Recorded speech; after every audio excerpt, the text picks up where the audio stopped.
Hello friends, welcome back to this second part of the Design Your Lancelot speaker, and this is part B. This is the second part. I had to split it up, so if you missed the first part, it's quite essential. We went into a lot of things about standing waves. Now we're going to the final bit, and it is some specific elements of the speaker. Now first, before I get into the couple of questions that are left, I want to just look at the bass reflex board.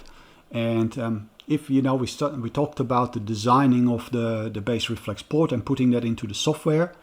One of those softwares, by the way, that is also free, you could also suggest as an alternative to Winisd is, for example, this one. It's a free program, and you can do bass reflex really well. Also does crossovers and other things. Very good. You can also it graphs everything at the same time. So where in Winisd you can only see one thing at a time, here you can see more things.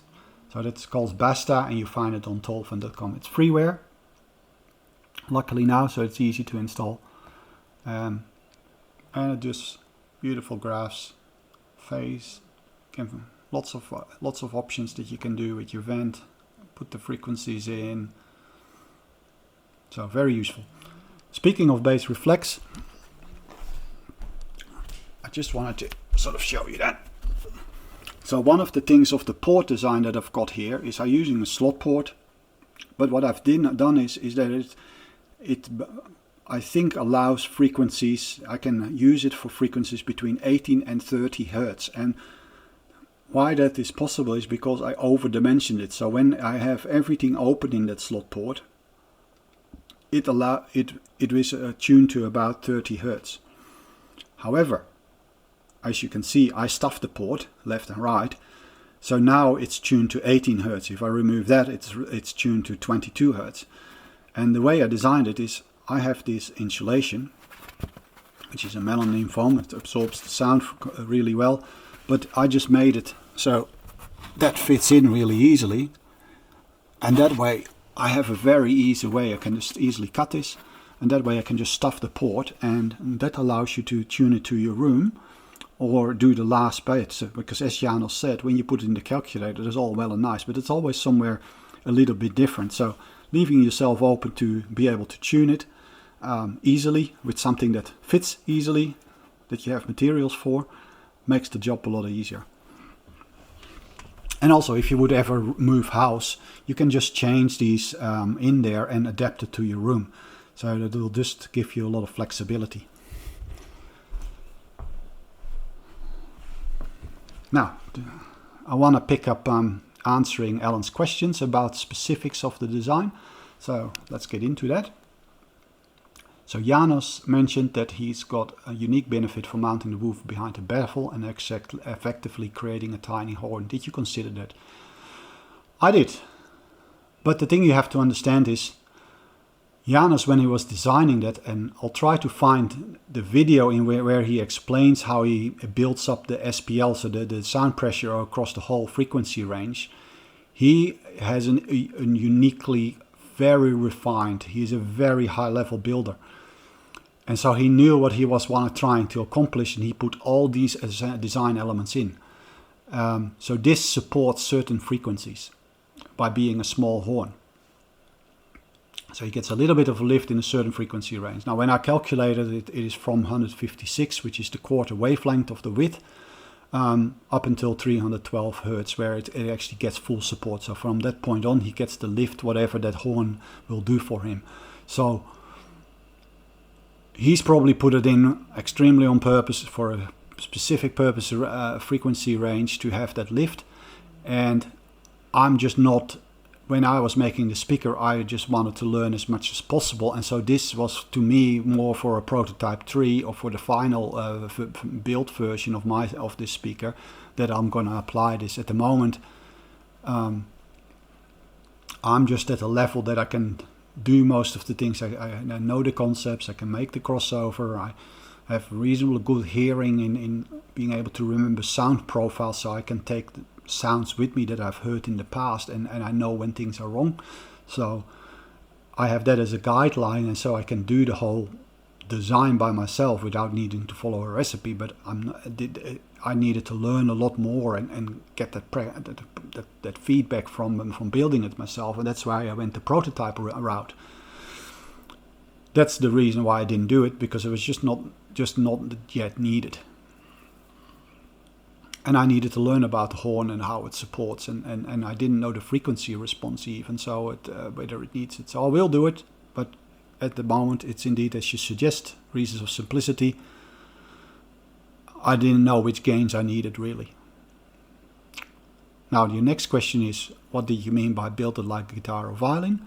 Now, for everybody else, that was in response to me suggesting that to stick to 12mm plywood, and if you are afraid that it is not enough to carry these drivers in a large frame, and I said it is enough, it carries these easily, but should you need some strength, I would use bracing so that you keep the active cabinet, but you use this so that these things are designed not so much to give strength, but to make sure that the whole frequency, in this case a guitar, the whole frequency range of the instruments gets supported and has the nice volume level for all the frequencies.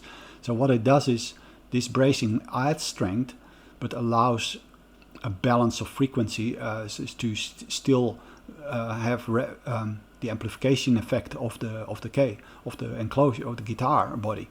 So if you need strength, please go this way, but don't go to 1824 massive amounts of wood at the front of your speaker just to hold your drivers. It's just not needed, and it could be counterproductive. So here is an approach of a speaker builder that actually does it. So this is the Ocelia French speaker, French designed speaker, and it uses very thin walls. I think it's 7mm ply, and it uses bracing techniques that you see in some guitars, only a few that use this lattice bracing, but yeah, you can use that to reinforce it. Now, final questions, 2 questions. When Janos went to the port design, he pushed the, by the way, just to quickly, you could also do this in a Voice of Lancelot. So if the speaker moves forward, it pushes the back of the magnet back. So what you then get, if you connect it to the back wall, you actually get the woofer moving out and the back wall moving out as well. So you get sort of a point source, if you will, or a line source of your speaker, almost operating as a 360 piston. So this is a very interesting idea. So when Janos went through the port design, he pushed the extension pretty low, subsonic. Indeed, 18 Hertz, I have that as well, which resulted in a dip in the frequency result in the mid bass. He said that was because the room will take on. Did you make this? Yes, that was exactly. I did make the calculation. In fact, I'll share the link with you. There's a calculator. Here it is. And this calculator will allow you to put your room dimensions in, because your room dimensions will determine where you get, which frequencies you get peaks in. It will also give you the Schroeder frequency of the room, so that we talked about it in video 1. And you can see here which frequencies, and this is indeed true. The only thing you don't know from this calculator is how much support you get, how much room support you get, but you will get it. And you say the second question is, how do you know whether the room's missing volume seems to be good to review? No, this is very strong. The room has a massive influence on your frequency response.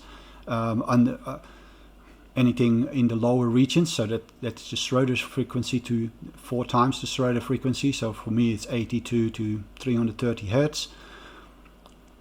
That's where I get my support, and I have a massive support between about 25 to 85 Hertz, so I get a huge support. Actually, I get plus 6 dB there, and my minus 3 dB point is probably at 18 Hertz. So, and then it really dives down. But I do get that support. That calculator will tell you, but really it's only when you have a speaker, for example, you go outside and measure your speaker, and then you put it in the position where you'll have your final speaker.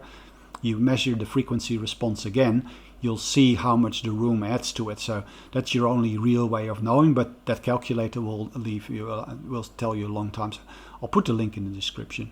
So generally tends to be the wavelength twice the size of the room. Yep. I do have 126 seconds. So, Alan, I hope that answers your question, and I hope for everybody else that it was a good introduction to specific design elements in the speaker. So you have to realize I didn't copy all of Janos's features, but it's also because I just went the prototype way to educate myself and get the design to a higher level and to experience what it is like, because that's the, you know, it's just hard to relate to without having heard this in person. So yeah, so this is retracing my steps and my sort of the observations that I've made. I hope this is very useful for you. In the third installment of this video, I will look at some of the measuring. I will also go through playback mentions questions for this. I hope you enjoyed it, and I hope to see you in the next video. And thank you for watching all the way through, and have a great day. See you the next time. Bye bye.